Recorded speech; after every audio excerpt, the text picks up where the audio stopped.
Thank you.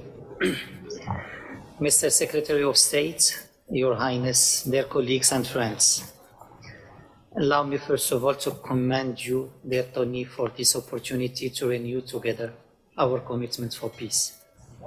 The normalization of relations with Israel is indeed a historic event that is worth commemorating. It fostered new hope and paved the way for an unprecedented momentum. Although Morocco's relationship with Israel preceded the Abraham Accords by a few decades, we do recognize and subscribe to the significant impetus generated by the resumption and revival of relations. As you all know, in our case, it is the US Morocco Israel agreement signed last December under the auspices of His Majesty King Mohamed VI that is the bedrock for the renewed relationship. For His Majesty, this signing reflects the profound links between the kings of Morocco and the large Moroccan Jewish community. At the same time, it ties in with the spirit and the dynamic generated by the Abraham Accords. I would like to take this opportunity to reiterate Morocco's sincere appreciation for the pivotal role of the United States as sponsor and guarantor to this process. Colleagues and friends, Winston Churchill was right when he said that peace will not be preserved by pious sentiments. Yes, the normalization accords are the result of goodwill, lots of it. But more than anything, we see action. Since the signing of the trilateral agreement and following the high instructions of His Majesty, many bilateral actions have been undertaken. Let me name a few. We have established a platform of bilateral dialogue and cooperation around 5 main sectorial working groups. Our government officials talk, meet, and work together. Around a dozen ministers initiated direct contacts, laying the ground for the signing of more than 20 agreements. Diplomatic missions have been opened and are operational.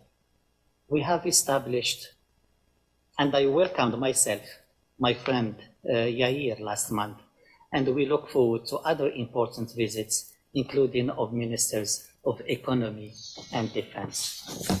Channels have been opened between the business communities through the establishment of the Moroccan Israeli Business Council and the Morocco Israel Chamber of Industry.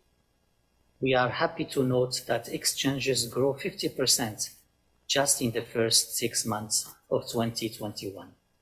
20 flights operating under 2 airlines companies already established their rotation, and 1 million Israeli tourists are expected per year to visit Morocco.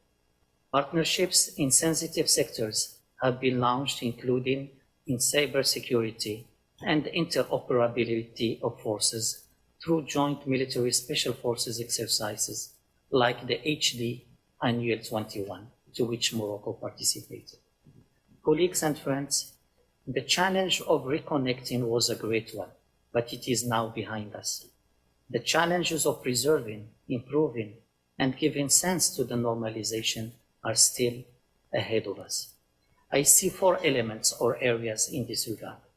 First, the impact of the normalization process is meant to be felt in generations to come. We must actively and constantly demonstrate benefits on regional peace and security, on people-to-people relations, on business opportunities. These are the best arguments for other countries to follow suit. Second, relaunching the peace process is fundamental. Morocco believes that there is no other alternative to a 2-state solution with an independent Palestinian state within borders of June 67.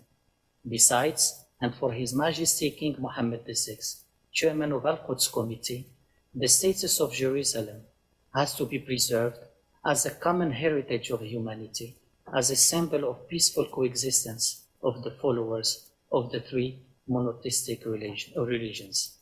Morocco has always played a significant, still discreet role in facilitating peace in the past and is ready to pursue this role today. Third, the normalization did not generate only sympathy. It generated animosity as well. Such animosity must be dealt with vigilance and solidarity. For example, and unfortunately, one neighboring country decided to sever its relations with Morocco, pretexting, among other things, the reestablishment of relations with Israel. Fourth, there is a need for a new regional order, where Israel is a stakeholder and no longer an outsider in its own region. This new regional order should not be perceived as against someone, but rather to benefit us all.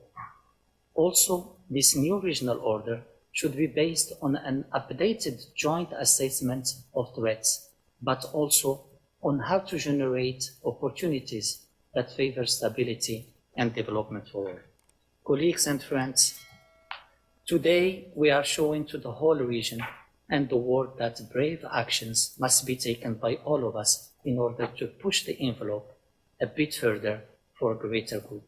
Again, thank you, my friend Tony, for convening this important meeting, and stay assured of Morocco's unwavering and continuous commitment to doing what it takes to contribute genuinely to regional peace and stability. I thank you. Nasser, thank you.